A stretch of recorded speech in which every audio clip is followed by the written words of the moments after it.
이번 주에 이제 뭐 특별히 이 축구 경기가 많았잖아요. 대표 경기. 또 오늘 새벽에도 뭐 보신 분 있겠지만, 20세 이하의 청소년들이 이 결승전에 가게 되는, 물론 졌지만 잘 싸웠고, 이런 어린 선수들이 이렇게 세계 무대에서 활기를 띠고 있으니까 참 이제 한국 축구의 미래가 밝다. 뭐 경제도 밝았으면 좋겠지만 어쨌든 그래도 이런 희망이 됩니다. 뿐만 아니라 이제 많은 선수들이, 이렇게 어린 선수들이 등장을 하고 있는데요. 이번 주 화요일 날에도 경기가 있었어요. 그 대표팀이 이란과의 경기가 있었는데, 제가 거기서 이제 한 선수가 눈에 띄더라고요. 그 백승호 선수라고 합니다. 이게 전부터 좀 기대가 많았던 선수인데 과연 잘 뛰고, 그래서 야, 경기 잘한다라는 생각을 가지게 되었는데, 근데 이제 그 다음 날에 그 선수에 대한 기사가 나왔는데 좀 이렇게 좀 생각하게 되더라고요. 기사 제목부터 뭐냐면, 백승호 선수를 울린 축구 선수 어머니를 산다는 것, 이런 기사의 제목입니다. 뭐 어떤 내용인지 대강 좀 짐작이 되시죠? 한 선수가 이렇게 무대에 등장하기까지 그 뒤에 누가 있을까요? 그 어머니의 수고와 땀이 있다라고 하는 것을 나타내는 거죠. 그러니까 백승호 선수도 이제 14살, 그러니까 중학교 1학년 뭐 그때쯤에 스페인으로 가서 말도 새로운 환경에서, 그 환경 가운데서 있으면서 뿐만 아니라 뭐 세계에서 공간 찬다는 사람들이 다 몰려드니까 그곳에서 소위 말하면 살아남기 위해서 그 얼마나 애를 쓰겠습니까? 물론 선수도 힘들겠지만 그 뒤에서 애쓰고 있는 그 어머니, 그러니까 기사에는 이렇게 말합니다. 지지고 볶으면서 견뎌왔다, 이렇게 말을 하고 있더라고요. 그래서 이번에 이제 대표팀 무대에 처음으로 서게 된 날에, 데뷔한 날에 인터뷰를 할 때 어머니께 감사하면서 어머니께 미안하다라고 하면서 눈물을 흘리는 그런 인터뷰를 했다라고 했습니다. 저도 이제 기사를 보면서 우리 교회에도 뭐 집사님, 뭐 우리 야구 선수를 이렇게 두고 있는 집사님도 뭐 또 여러 분들도 생각이 나면서, 또 우리 자녀를 이렇게 양육하기 위해서 애를 쓰고 계시는 우리 분들도 생각이 나면서, 우리의 존재가 그런 것 같습니다. 뭐 야구 선수가 뭐 축구 선수 한 사람이 아니라 우리라고 하는 삶이 혼자서 된 게 아니잖아요. 홀로 이루어진 게 아니잖아요. 그 뒤에서 수고하는 많은 사람들의 땀과 눈물과 고생이 있었기 때문에 우리가 그래도 지금의 삶을 살고 있다라고 하는 거, 우리가 조금만 더 깨달아진다면 감사하고 고마울 게 참 많다라는 생각을 가져보게 됩니다. 근데 복음의 역사도 마찬가지라고 하는 것이죠. 우리가 사도행전 계속 묵상하고 있지만, 이제 우리가 사도행전 13장부터는 그 바울의 선교 여행이라고, 보통 15장 이후부터 바울의 선교 여행이라고 칭하고 있지만, 사실 바울 혼자만의 선교 여행이 아니잖아요. 이제 1차 때는 바나바와 더불어서 선교 여행을 감당하였고, 2차 때는 실라와 더불어서 같이 가면서, 또 우리가 지난번에 묵상했던 것처럼 16장에 걸려서 누가 하나님이 합력시켜 주죠? 누구를 합력시켜 주십니까? 디모데라고 하는 우리 젊은 또 사역자를 같이 동참하게 해주고요. 또 10절부터 보면 중요한 한 사람이 또 같이 합류하게 됩니다. 누군지 아십니까? 예? 최 권사님 뭐라고요? 루디아는 14절부터 나오고요, 10절부터 나오는데요. 이게 제가 말씀드리는 것은 쉽지가 않아요. 누구냐면은요, 갑자기 이 사도행전을 이렇게 쓰던 사람이 우리라는 단어를 갑자기 사용합니다. 우리가 부르신 대로 인정하고 우리가 갔다 뭐 이렇게 말하는데, 그 우리에 누가 포함됐을까요? 사도행전의 저자가 누구일까요? 누가 사도행전을 지었나요? 제가 답을 다 얘기했는데 누가, 그쵸? 바로 여기서부터 누가가 함께 선교 여행을 같이 가게 된 거죠. 그러니까 우리가 갔다라고 그렇게 말할 수 있게 되는 겁니다. 어쨌든 자, 이렇게 뭐 실라도 가고, 바울뿐만 아니라 실라도 가고, 디모데도 가고, 또 누가도 가고, 또 같이 동역하여서 하나님의 선교의 일을 감당하고 있다라고 하는 것입니다. 그러면서 오늘 본문에 보면은 이제 11절에 보면은 그 동역자들과 함께 두로아에서 배를 타고 네아폴리로 가고, 이렇게 이제 그 건너가게 되었는데, 이게 아놀드 토인비 지난번에 말했던 것처럼 세계 역사의 한 획을 긋는 사건이라고 말할 수 있죠. 어쩌면 사도 바울이 그곳을 안 갔고 다른 곳을 갔다면 지금의 유럽이 없죠. 유럽의 이 세계 중심이 안 되었을 거라고 생각하게 됩니다. 어쨌든 이렇게 하나님의 역사 가운데에서 이제 배를 타고 유럽 땅으로 건너가게 되었습니다. 그리고 첫 선교지가 어디냐? 바로 빌립보라고 하는 것이죠. 여러분 빌립보 잘 아시지만 유럽 땅의 첫 번째 교회이고 우리가 빌립보서를 할 때 그 빌립보 교인들 알 뿐만 아니라 그 선교를 함에 있어서 전초기지와 역할을 감당했던 교회가 바로 빌립보 교회입니다. 그리고 이 빌립보 교회도 그냥 세워진 게 아니다. 바울 혼자 세운 게 아니다. 또 빌립보 교회를 세우는데 결정적인 도움을 준 사람이 있다고요. 누굴까요, 최 권사님? 여기서 루디아입니다. 루디아라고 하는 사람이 여기 등장을 하게 되죠. 그래서 루디아는 어떤 사람인가 본문에 나오고 있습니다만, 루디아는 이제 지명 이름이기도 합니다. 루디아 지방의 사람이다라고 하는 별명이라고 얘기하고 있는데, 루디아 지방에 그 두하디라고 하는 소도시가 있습니다. 그 도시의 출신인데 그 도시가 간의 수공업이 유명했던 것 같습니다. 그러면서 벼슬 짜면서 특별히 자주색 옷감을 짰다는 거죠.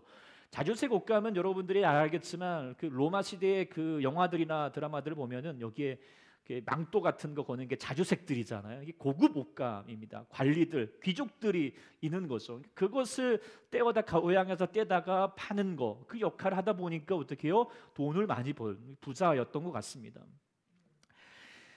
그래서 지금 빌립보 교회가 이런 부자인 루디아가 딱 등록을 해가지고 딱 헌금도 하게 되고, 그러니까 야, 교회가 든든하게 서갔다라고 그렇게 생각할 수 있겠지만, 사실 우리가 성경을 묵상하면 그 두아디라 루디아라고 한 사람 때문에 교회가 세워진 게 아님을 우리가 깨닫게 됩니다. 백승호 선수가 데뷔하기까지 그 뒤에 어머니의 땀과 눈물이 있었다라고 하는 것처럼 우리 교회도 마찬가지죠. 우리 교회도 뭐 저 한 사람, 뭐 특별한 한 사람이 뭐 헌금했다고 세워지는 게 아니잖아요. 그뿐만 아니라 우리의 삶도 마찬가지죠. 우리의 삶도, 개개인의 삶에도 우리가 하나님의 역사의 순간을 이루기까지, 하나님의 복을 우리가 다시 받기까지 하나님의 과정들이 필요하다는 거죠. 분명히 그냥 한순간에 한 사람을 통하여서 이루어지는 것이 아니다라고 하는 것입니다. 이것을 본문을 통하여서 우리가 좀 깨닫기를 원하는데요. 우리가 이걸 깨달아야 할 점이 뭐냐면, 우리들도 마찬가지입니다. 우리들도 여러분 예수 믿고 뭔가 하나님 앞에서 복을 받고 하나님 영광의 순간, 정말 뭐 축구 선수로서 뭐 국가대표 경기에 등장하는 것처럼 여러분의 삶을 통하여 하나님이 이야 이만큼 은혜 주셨다라고 하는 것의 순간을 이루기를 원하시잖아요. 그런데 거기까지 가기까지 그냥 한 번에 딱 가는 것이 아니라 때로는 지루한 과정들, 때로는 여러 가지 힘든 과정들이 있죠. 근데 그 과정들을 우리가 왜 이런 과정들이 있는가라고 하는 것을 우리가 깨닫게 되면 그 순간까지 우리는 잘 흔들리지 않고 감당할 수 있게 된다라고 하는 것인데요. 오늘 본문을 통하여서도 우리는 그런 과정들을 볼 수 있게 된다라고 하는 것이죠. 그래서 오늘 본문을 통하여서 하나님의 역사의 순간에 이루기까지 이루어야 될 과정들이 뭔가? 첫 번째로는 이제 말씀 노트를 보시면 되겠죠. 순종하여도요 어떻게 할까요? 우리가 하나님 말씀에 순종하고 나아가면 하나님께서 촥 그냥 만사형통화 이루어 주실까요? 오늘 사도 바울 일행이 지금 여기까지 빌립보까지 오게 된 것이 우연히 뭐 어쩌다 보니까 오게 된 게 아니잖아요. 원래는 사도 바울 일행이 여기로 오고자 했던 것이 아니라 그 에베소를 중심으로 하는 아시아 지방으로 가고자 했죠. 그런데 성령님께서 못하게 하고 안 되고 막 그러니까 할 수 없이 도하드라 지방 가운데 흘러갔다가 거기서 밤중에 막 기도 가운데 환상이 나타나가지고 마게도냐 사람이 야 여기 건너와서 우리 좀 도와줘라 이렇게 막 그러니까 야 이게 하나님께서 우리 가운데 분명히 주신 메시지야 그러면서 바울 일행들이 배를 타고 건넌 거죠. 자 그렇게 해서 딱 건너갔으면, 그래서 빌립보까지 딱 갔으면 이제 뭔가 이 환상 가운데 있었던 사람들이 잘 오셨다고 그렇게 마주할 것 같은데 아무도 마주하지 않습니다. 그 환상 가운데 있었던 그 얼굴 그 비슷한 사람도 없는 것입니다. 그럴 뿐만 아니라 게다가 지금 오늘 12절 말씀에 이 빌립보가 어떻습니까? 12절에 이렇게 설명하기를 마게도냐 지방이었다, 첫성이었다, 그리고 로마의 식민지다. 무엇을 얘기하는 것입니까? 이제는 전혀 다른 지역이라는 거죠. 그러니까 저는 사람도 다르고 말도 다르고 환경도 다르고 뭐 낯선 곳입니다. 로마의 식민지입니다. 마음대로 할 수도 없습니다. 그러니까 얼마나 힘들겠습니까? 그리고 또 13절 우리가 주목할 필요가 있는데 13절에 이렇게 말합니다. 안식일에 우리가 기도할 곳이 있을까 하여서 문 밖 어디로 갔다고 그랬죠? 갔다고 그랬어요. 유대 사람들이 안식일이면 기도하러 어디로 갈까요? 원래 회당에 가야 합니다. 회당에 가야 되는데 왜 근가에 갔을까요? 없으니까요. 예. 보통 이제 유대인들이 회당을 10명 이상이면 회당을 짓게끔 되어 있습니다. 그런데 10명도 없다는 거죠. 그만큼 유대인들도 없는 거예요. 말 통하는 사람도 없죠. 우리들도 어디 외국 가가지고 그래도 말 통하는 사람이 있으면 그래도 의지할 때가 있잖아요. 그런데 그런 사람도 없습니다. 그러니까 얼마나 낯설겠습니까? 자, 이게 막막한 것입니다. 순종하고 왔지만 답은 이거예요. 막막하다는 겁니다. 아니, 하나님께서 그렇게 환상 가운데 건너와 소리를 또 와달라고 그렇게 급하게 부른 것 같아서 급히 왔는데 아무것도 없는 거예요. 네. 황량한 거죠. 그리고 나서 오늘 뭐라고 이제 본문 12절에 보니까 그러기를 며칠 수일을 유하였다. 수일을 하루 이틀을 계속 수십 일을 이렇게 흘러가고 있는 거죠. 세월이 흘러가고 있습니다. 이게 좀 기가 막히다라고 생각하지 않습니까? 네. 부르실 때는 언제고 막상 순종하고 갔더니 아무것도 없는 거예요. 근데 이게 우리가 기억할 것은 하나님의 역사는 늘 항상 이와 같다는 것입니다. 예. 부르심에 순종하여도 때로는 우리가 나아가는 길에 막막함이 있을 때가 많다는 것이죠. 하나님께서 아브라함을 부르셨습니다. 그 고용 친척 아비 집을 떠나라 이렇게 하니까 그래요, 하나님 말씀에 순종하면서 떠나겠습니다 해가지고 떠나게 해서 순종하다가 온 것이 가나안 땅이었죠. 근데 가나안 땅에 왔는데 아무것도 없습니다. 거기 끝난 것이 아니라 흉년이 들었어요. 그래가지고 먹고 살기도 막막한 거예요. 그러니까 할 수 없이 피난하다시피 해서 애굽 땅으로 흘러가게 되었던 거, 이 아브라함의 믿음의 여정의 첫 출발이었습니다. 다윗도 마찬가지였죠. 하나님께서 사무엘을 통하여서 기름을 부어가지고 딱 왕으로 세워주고 이렇게 기름 부어주고 왕이 되겠다고 약속의 말씀도 주시고 물맷도 돌렸더니 골리앗도 쓰러지고 이런 과정을 보면서 사람들이 막 좋아라 하니까 이제 왕이 되는구나라고 생각했더니 그 뒤부터 뭐가 있었죠? 왕에게 쫓겨다녀야 되는 험난한 시간들을 수십 년 동안 갖게 되었습니다. 복음서에 보면 예수님의 제자들이 갈릴리 바다에서 정말 죽을 똥 살 똥을 풍랑을 만나가지고 그렇게 이 고생을 했습니다. 그래가지고 밤새 하여튼 고생하고 거의 죽게 됐겠다 싶을 정도가 되었는데 복음서에 보면 왜 그들이 그렇게 고생하였는가? 누구 때문일까요? 그들이 고집펴서요? 아니에요. 누가 고집폈어요? 예수님이 고집피셨어요. 예수님께서 너희들 빨리 가, 갈릴리 바다 건너가 막 재촉하셨다라고 돼 있어요. 그래서 그들의 말씀에 하나님 말씀, 예수님 말씀에 순종하여 갔는데 어떻게 된 거죠? 풍랑을 만난 거예요. 황당하잖아요. 어쩌면 예수님 말씀 순종 안 했으면 어떨까요? 그들이 그냥 그냥 그날 밤 다리 쭉 뻗고 참 잘 잤을 터인데 그리고 예수님 순종해가지고 괜한 고생 하고 있는 거죠. 근데 이게 예수 믿는 삶입니다. 예수 믿으면요 괜한 고생할 수 있습니다. 예수 믿는다고 일사천리 만사형통 인생이 고속도로처럼 쫙 풀리는 것이 아니라는 것이죠. 때로는 더 고생할 때가 있습니다. 특별히 우리가 언제부터 그러냐면 우리가 예수님 말씀에 이제 더 순종하며 살겠습니다. 주의 말씀에 응답할 때부터 이제 내가 주를 위해 살겠습니다라고 다짐할 때부터 우리가 그때부터 우리는 고생길이 시작된다라고 하는 것이죠. 어떻습니까? 여러분의 삶을 돌아보십시오. 주위의 믿음 있는 삶을 돌아보십시오. 저도 이렇게 저는 믿음 생활 잘 하시는 분들 보면은 세상이 보기에는 참 안 됐다 이렇게 얘기는 사람들이 많습니다. 아까 우리 기도 제목 같이 나눴던 우리 최인필 선교사님 가정을 제가 이번 주간 기도하면서도 마찬가지인 것 같습니다. 정말 공문으로서 보장된 거 다 내려놓고 하나님을 위해서 나가겠다라고 그렇게 다짐하면서 선교의 길로 걸어갔는데 정말 그분의 인생을 돌아보면 얼마나 험한 인생이었는지 많은 분들은 아실 것입니다. 자녀가 일찍 죽음을 맞이해서 떠나갈 수밖에 없었고 또 손자가 태어났는데 그나마 또 정말 좀 장애인 친구를 만나야 됐고 또 지금 또 이렇게 선교지에서도 힘들게 살고 계시는데 또 몸이 연약하여서 이렇게 될 수밖에 없는 것을 보면서 우리가 믿음의 삶을 살아가는 사람들, 그 사람들이 힘들고 어려운 순간들을 겪게 되는 것이 그들이 죄를 지어서 불순종해서가 아니에요. 믿음의 삶을 사는데 그러한 일을 겪게 된다라고 하는 것이죠. 그리고 이것을 하나님이 실수하신 게 아니에요. 하나님도 미리 말씀하셨어요. 너희가 가는 길이 어떤 길이냐? 좁은 길이다. 좁은 문으로 가야 된다. 예수님도 말씀하십니다. 누구든지 나를 따라오거든 자기를 부인하고 나기 십자가를 지고 나를 따를 것이다. 그래서 너희가 망대를 지을 때 계산하는 것처럼 너희가 나를 따라오려거든 계산해라. 그러니까 하라는 거죠. 각오하라는 거예요. 예.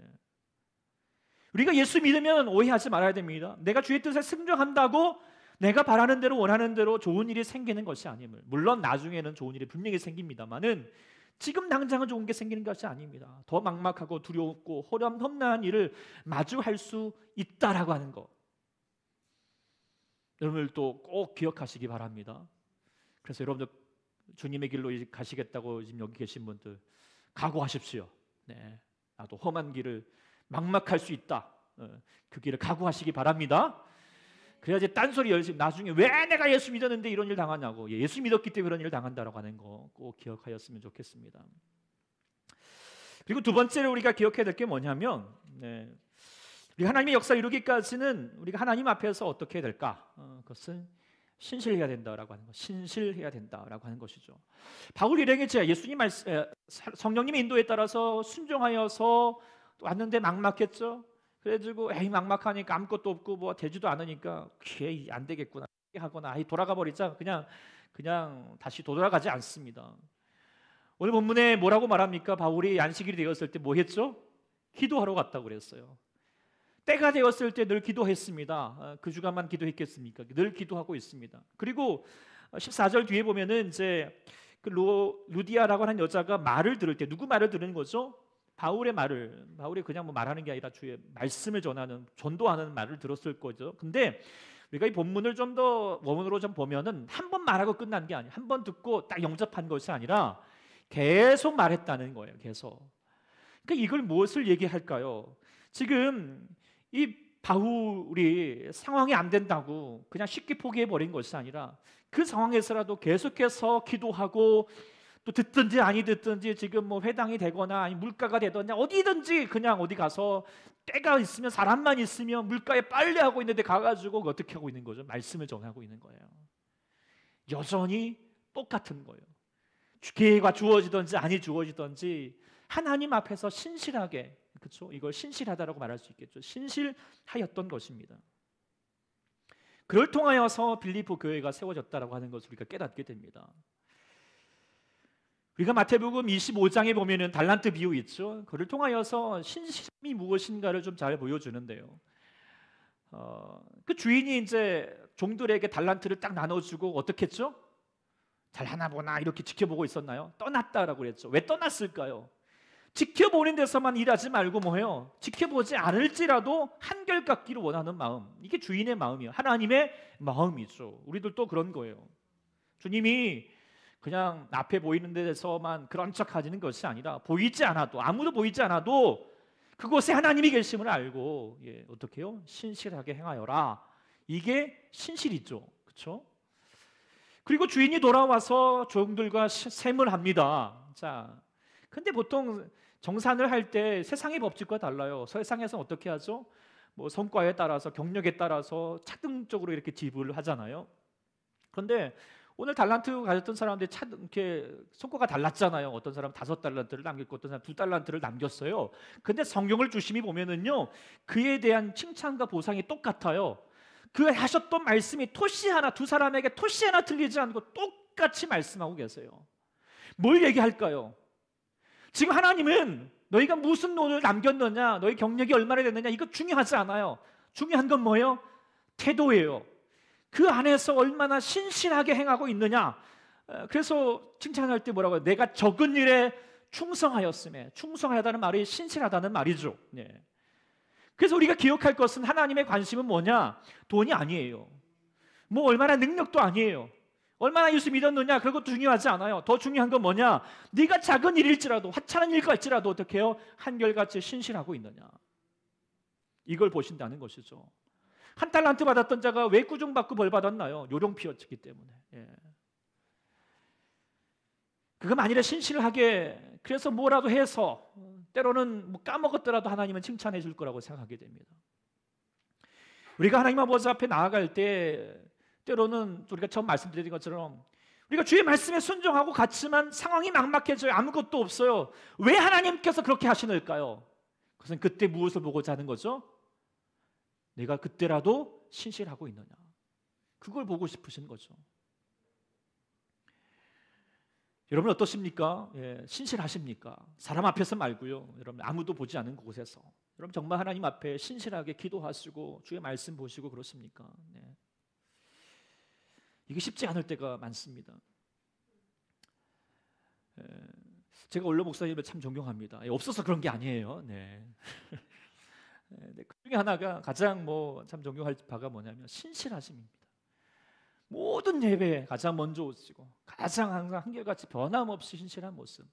그렇기 때문에 하나님께서 우리 원로 목사님을 사랑하시고 또 역사하게 하시는 줄 믿습니다. 저도 이걸 닮아가려고 좀 노력하는데요.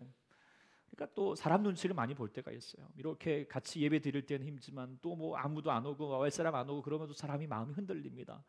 막 새벽 예배 때나 아니면은 막 수요 예배 때 사람이 안 오고 몇몇만 딱 계시고 다 신실하게 우리 원로 목사님만 앉아 계시면 마음의 부담도 되면서 막 그럴 때마다 마음이 처지는 때 그럴 때마다 제 안에 스스로 다짐합니다. 제가 사람 앞에 있지 않는다. 하나님 앞에 있지. 그러면서 그때 아시는 분 아시겠지만 그때 더 크게 합니다. 더 그냥 강하게 이 메시지를 전하고자 노력을 합니다. 왜냐하면 우리의 신실은 누구 앞에 있어야 됩니까? 하나님 앞에 있어야 하기 때문에 요령 피지 말고 하나님이 요령 피는 거 두고 보지 않습니다. 정말 여러분들 신실했으면 좋겠습니다. 제가 여러분에게 계속 큐티 이런 말씀도 또 강조하고 있는 것은요, 여러분들 신실하라고 하는 거예요. 아무도 보지 않은 거 이거 제가 검사한다고 꼭 보는 건 아닙니다. 그러나 여러분들이 삶에서 여러분의 그곳에서 홀로 하나님 앞에서 신실하게 기도하시고 말씀 볼 수 있는 여러분이 될 수 있기를 소망합니다. 그리하면 하나님께서 반드시 역사하십니다. 네. 여러분 지금 막 하나님께서 아무것도 역사해 주지 않는다고 하나님이 도대체 뭘 해주냐고 이렇게 말하는 지금 그 순간이 지금 하나님 주목하시는 순간이에요. 이럴지라도 네가 하나님 앞에서 신실하고 있느냐. 옆에 사람에게 같이 한번 다시 다짐하면서 얘기해 볼까요? 신실합시다. 네, 신실합시다. 할렐루야. 우리 모두 신실하여서 주의 뜻을 이룰 수 있기를 소망합니다. 네. 세 번째로 우리 하나님의 역사를 이루기까지 중요한 과정은 뭐냐면 주님께서 열어주실 때까지 어떻게 될까요? 기다려야 된다라고 하는 거죠. 자, 바울 일행이 자 건너왔죠. 막막했죠. 그러나 신실하게 주의 말씀을 전하고 기도했습니다. 그리고 났더니 어떻게 하죠? 루디어가 하나님 말씀을 쫙 듣고 그냥 받아들여가지고 자기만 예수 믿는 것이 아니라 온 집안도 같이 예수 믿겠다 해가지고 세례를 받고 그리고 15절 이후에 보면은 뭐라고 말합니까? 나를 주를 믿는 자로서 여기거든 내 집에 와서 유하라. 이 얼마나 반가운 소리입니까? 지금까지 집도 없어가지고 고생하고 있었는데 그것도 어떤 집이에요? 부잣집에 가가지고 밥 주고 그것도 공짜로 준다니까 얼마나 감사합니까? 게다가 지금 교회에 어떻게 해야 되나 그럴 때 자기 집을 교회 선으로 딱 참아가지고 하나님께 예배할 수 있도록 거처를 딱 내려주니까 이야 이게 얼마나 정말 감사하고 그로부터 인하여서 이제 빌립 교회가 세워지게 되었는데 그런데 이 놀라운 역사를 이루게 되었던 결정적인 이유를 성경은 뭐라고 얘기할까? 자 14절 말씀에 이 루디아라고 하는 여자가 말씀을 듣고 있을 때 그 마음을 누가 열어주십니까? 바울이 열심히 하니까 그래도 불구하고 신실하게 하니까 그의 감동되어서 정말 저 사람 제 사람이다 라고 하면서 그래서 루디아가 바울에게 마음을 열었습니까? 아닙니다. 누가 열어주셨습니까? 주님께서 열어주셨던 거예요. 사도 바울도 그것을 붙들고 가는 거예요. 그는 그저 신실하게 하나님 바라보면서 기도하고 말씀을 전했을 뿐이에요. 그리고 그 마음을 열어주시는 분은 누구다? 하나님이다, 주님이시다, 성령님이다 라고 하는 것을 알고 나갔던 것이죠. 우리의 인생의 모든 역사의 주관자는 누구입니까? 하나님이죠. 네. 하나님, 우리가 부처님 손바닥에 있는 것이 아니라 우리 모든 역사는 누구 손바닥? 하나님 손바닥에 있습니다. 그러니까 하나님이 닫으시면 열 자 없고 하나님이 열면 닫을 자 없는 거 있지 않습니까? 그렇기 때문에 우리가 하나님의 역사를 구하고자 한다면 우리가 열심히 최선을 다하겠지만 신실하게 행하겠지만 그리고 나서 내가 최선을 다하더라도 그 모든 결정은 누구한테 있다? 하나님께 있다는 거예요. 결과는 하나님께 맡겨드려야 됩니다. 우리가 열심히 여러분 시험 공부하고 열심히 노력하고 대학 합격을 위해서 자녀들을 위해서 기도하지만 그 모든 결과는 누구한테 있다? 하나님께 있다라고 말하는 거죠. 우리가 전도할 때에도 열심히 전도하지만 그 마음은 누구다? 하나님. 그러니까 하나님께 넉넉히 있으라는 말 아니야. 신실하지만 어때요? 결정. 자라나게 하시고 키우신 역사하시는 분은 바로 하나님이다라는 사실을 우리가 안다면 우리가 하나님께 맡겨드려야 됩니다. 그리고 하나님의 때를 기다려야 할 줄 믿습니다. 근데 우리가 하나님께 맡겨드리고 기다릴 수 있는 이유가 있어요. 그게 뭐냐면 우리들도 하나님 앞에 신실하지만 하나님도 우리 가운데 신실하신 분이기 때문입니다. 하나님께서 우리 가운데 말씀하십니다. 자, 하나님 역사하시겠다, 도우시겠다, 복의 근원이 되겠다, 건너와서 도우라 라고 간청하셨을 때 우리 가운데 정말 막막한 것 같지만 하나님은 반드시 때가 되면 이루시는 분입니다. 하나님의 말씀은 사람의 말과 다릅니다. 어떡합니까? 하나님은 반드시 그 말씀을 지키시는 분, 신실하신 분이라는 사실 여러분 믿으십니까? 믿기 때문에 우리는 맡겨드릴 수 있는 거예요. 그래요, 하나님께 맡겨드립니다. 하나님께 올려드립니다. 그래서 우리는 기다리는 것이죠. 그런데 우리가 기다린다라고 하는 것이 때로는 어떻습니까? 쉽습니까? 어렵습니까? 안 해보셨는지 모르겠지만 여러분들 데이트하고 막 그럴 때 막 그 님을 기다리다가 어떻게 해요? 가슴 터지잖아요. 네, 언제나 저제나 올까 뭐 그런 마음 가지고 있는 것처럼 기다림은 참 어려운 것입니다. 예수님께서도 복음서를 통해 하나님의 마음을 말씀하실 때 탕자가 작은 아들이 지 좋다고 그냥 밖에 나갔지만 그때부터 그 아버지는 기다렸죠. 어떻게 기다렸어요? 그냥 망방에 앉아가지고 이놈 오시나 말아내 오긴만 하면 내가 그냥 다리 몽둥이 쭉 이렇게 그냥 천연덕스럽게 기다리셨습니까? 아니었습니다. 그가 작은 아들이 나갈 그 날부터 그는 밤잠을 못 이룹니다.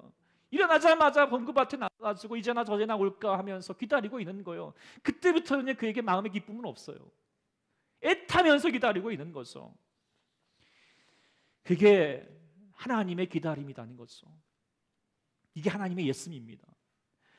요즘 우리가 예레미야 말씀을 보면서도 이 하나님의 말씀을 묵상하게 됩니다. 하나님께서 우리가 정말 얼마나 우리를 기다리는지, 그리고 제가 금요일 날에 같이 나눴던 말씀 보면서 정말 그 하나님 마음이 정말 제 마음에게 이렇게 다가와지게 되는데요. 이렇게 말씀했습니다. 여호와께서 이르시되 내가 나를 버렸고 내가 너에게서 물러갔으므로 내게로 손을 벌여 너를 멸하노니 이는 내가 뜻을 돌이키에 지쳤습니다. 지쳤다라는 말이 뭐예요? 그냥 축구 선수들이 지치면 언제 지쳐요? 그냥 5분 돼 가지고 지치나요? 아니에요. 막 전반전을 뛰고 후반전을 뛰고 힘 다하여 뛰고 나고 그냥 아무것도 못할 장대가 되었을 때 지친 거예요. 그건 뭐예요? 그만큼 수고하고 있다라고 해요. 수고했다는 겁니다. 주님께서 우리 가운데 기다리실 때 그냥 기다리신 것이 아니라 예를 타면서 기다리다가 이제는 지쳐버리신 거예요. 이게 안타까움인데요. 또 한편으로는 그만큼 하나님께서 우리를 쉽게 포기하지 않으시겠다는 거죠. 그래서 우리가 하나님께서 우리를 기다리심보다도 하나님께서도 우리를 더욱 기다리신 줄 믿습니다. 하나님, 우리가 수고하기보다도 우리가 하나님의 뜻을 위해서 수고하는 것보다도 하나님께서 그분의 뜻을 이루기 위해서 더 수고하고 애달고 있다라고 하는 사실 꼭 기억했으면 좋겠습니다. 그 백승호 선수가 국가대표 데뷔하기까지 그의 노력 이전에 그 어머니의 한결같은 노력이 있었다라고 그렇게 얘기하면서 그 신문 기사에 이렇게 마무리합니다. 개인적으로 축구 선수는 만들어진다는 말을 믿는다. 지금껏 성장기 선수 그들을 둘러싼 가정을 수없이 지켜보면서 이 기자가 말한 겁니다. 내린 답이다. 극성이라는 시선도 있지만 그토록 매달리지 않고선 다다르기 어려운 경제다. 손흥민과 그의 부친이 그랬던 것처럼 축구 선수는 개개인이 흘리는 피땀과 주변에서 쏟는 정성으로 이루어진다. 한 선수가 등장하기까지 그 뒤에서 수고하는 어머니 모습이 있지만 우리가 깨달아야 될 것은 우리가 물론 우리 안에서 우리가 교회를 세우고 하나님의 역사를 여러분이 이루기까지 여러분의 주위에 돕는 손길이 있지만 무엇보다도 여러분의 삶을 돕고 수고하시고 애를 쓰시고 마음 애달파하시고 정말 극성인 분이 있습니다. 바로 그분이 누굴까요? 바로 우리 하나님이신 줄 믿습니다. 지금도 하나님 여러분들을 응원하고 계십니다. 붙들고 계십니다. 그렇기 때문에 여러분의 삶이 고단하고 힘들고 어렵고 내가 예수 믿는 삶 도대체 예수 믿어도 왜 내 안에 이렇게밖에 안 된가 그렇게 지칠지라도 그 안에서 하나님은 여전히 여러분들 가운데 일하고 계심을 기억하는 여러분을 될 수 있기를 소망합니다. 그리고 인내하십시오. 그리고 나아가십시오. 그를 통하여서 여러분들이 주의 사람 역사를 이루어갔습니다. 주의 능력을 무엇인가를 나타내게 될 줄 믿습니다. 하나님의 성품이 여러분들 가운데 이루어지게 될 줄 믿습니다. 그리고 우리 초대교회도 여러분의 그런 신실한 삶들을 통하여서 하나님께서, 우리 주님께서 주의 교회로 만들어 가실 줄 믿습니다. 그렇기 때문에 오늘 요절 말씀을 좀 붙드셨으면 좋겠습니다. 요절 말씀 같이 한번 읽어보고 마치기를 원하는데요. 눈을 크게 떠야 좀 볼 것 같습니다. 이번 글자가 좀 작습니다. 한번 읽어볼까요? 시작. 여호와께서 기다리시나니 이는 너희에게 은혜를 베풀려 하심이요 일어나시리니 이는 너희를 긍휼히 여기려 하심이라. 대저 여호와는 정의의 하나님이심이라. 그를 기다리는 자마다 복이 있도다. 할렐루야. 복이 있습니다. 주님이 여러분을 기다리시기 때문에 복이 있는 줄 믿습니다. 그리고 기다림을 통하여 하나의 복이 무엇인가를 나타내실 줄 믿습니다. 그의 주의 뜻을 이룰 수 있는 우리 모두가 될 수 있기를 간절히 축원합니다. 아멘. 기도하겠습니다. 하나님 아버지, 오늘도 주님께서 우리 빌립보 교회를 세우시기까지 물론 여러 많은 사람들의 수고가 있고 특별히 우리 바울의 신실한 그런 기도하고 말씀을 전하는 귀한 모습이 있었지만 우리가 무엇보다도 더 알게 되는 것은 그보다도 하나님의 쓰신 역사가 있다라고 하는 것을 우리가 깨닫게 됩니다. 하나님 아버지, 우리들도 저희의 삶에 때로는 막막함이 있고 하나님 우리 가운데 주님 향하여서 참 안타까움도 많이 가질 때가 있고 하나님, 그렇지만 주님은 우리 안에서 여전히 일하시고 역사하신 주님이신 줄 믿습니다. 하나님, 우리 사랑하는 성도들이 이렇게 하나님을 더 깨닫게 도와주셔서 잘 인내하시고 잘 감당하여서 끝까지 신실한 삶을 감당하여서 마침내 주님의 귀한 영광의 순간을 이룰 수 있는 모두가 되게 하여 주시옵소서. 주님께 온전히 맡겨드리며 주님만 의지하오며 예수님의 이름으로 간절히 기도드립니다. 아멘. 우리 같이 한번 찬양.